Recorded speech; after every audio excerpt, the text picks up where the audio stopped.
everyone, I am Mayuri from BCA department. Today I'm going to talk about growing aggressive behavior in children and adolescents.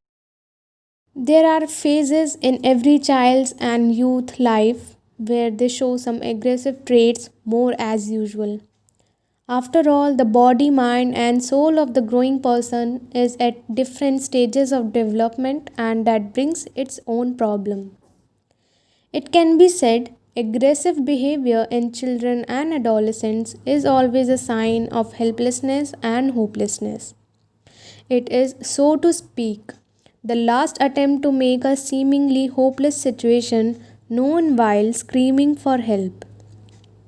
In recent years, it has become apparent that the aggressiveness among children and adolescents is becoming more commonplace as well as more distinct. Therefore, the whole issue can be interpreted as a cry for help by an entire generation in a changing society, including its parents, teachers, and educators. It is foremost parents who are asked to step up to the challenge when dealing with aggressive children and adolescents. They are the role model, the place children look first to determine how they are doing.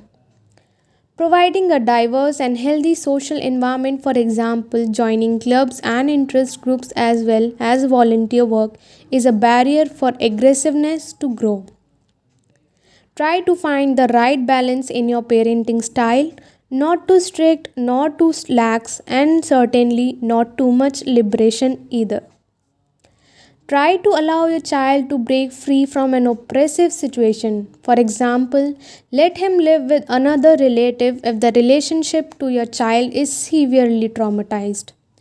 Another method to diffuse the situation would be a distraction. Get your child busy with an exciting activity.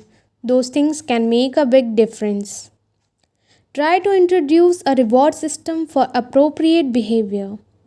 Equally, never tell your child to stay calm in the midst of a meltdown. It would only aggravate the situation. Children and adolescents who use their aggressive behavior to attract attention, it might be the best to ignore such tantrums, at least to some degree. These young people seek help, they are looking for help who understand them rather than leaving them out of fear behind. Trust, active listening, and being a helping friend without a moralizing attitude are what is needed here. If his parents have no confidence in their youngsters and only criticize them, how can they ever find confidence within themselves? How can they ever prove to him what he is capable of? So, no child or adolescent is aggressive for no reason. There are always motives and causes underneath the surface.